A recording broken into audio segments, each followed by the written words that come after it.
Preparauya el mejoras de seguridad para el celebración del Zamboanga Hermosa Festival 2016.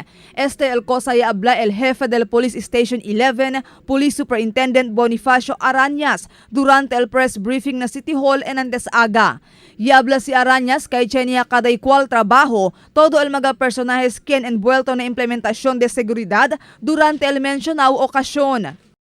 We have already conducted several conferences between the security sectors. In place na po yung ating security plan.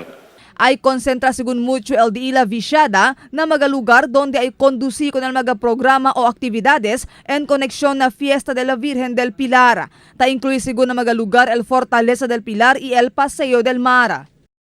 Majority of those events will be held sa Station 11, and with respect to the activity in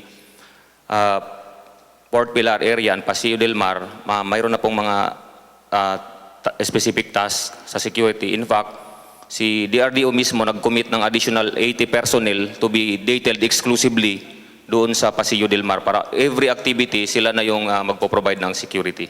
Asegun pa kun Arañas, el ayuda también kanila el diferentes mga K9 units asegura el seguridad durante el celebrasyon. Ay tenesigun paneling na mga lugar donde ay kondusi con el mga aktividades antes ay prinsipya el programa. Yung sa AFP natin K9 units, yung sa PNP, RPSB 9, City Police, Air Force, Coast Guard, they have committed all their K9 units to be deployed dito sa Zamboanga City. SOP po yun natin, sir. In every activity, indoors or outdoor activity, EOD units, K9 units will conduct paneling. Ay ayuda también según na mando polisya lokal el mga soldado na implementasyon de seguridad, especialmente na kondukta del mga checkpoint.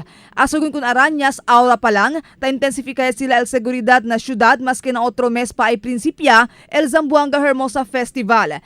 Por causa kay daan niya ta esta alto el nivel de alerto na pueblo. Esperanza también según sila implementa mga polisya para mejora con el asunto de tráfico na pueblo durante el mencionado okasyon.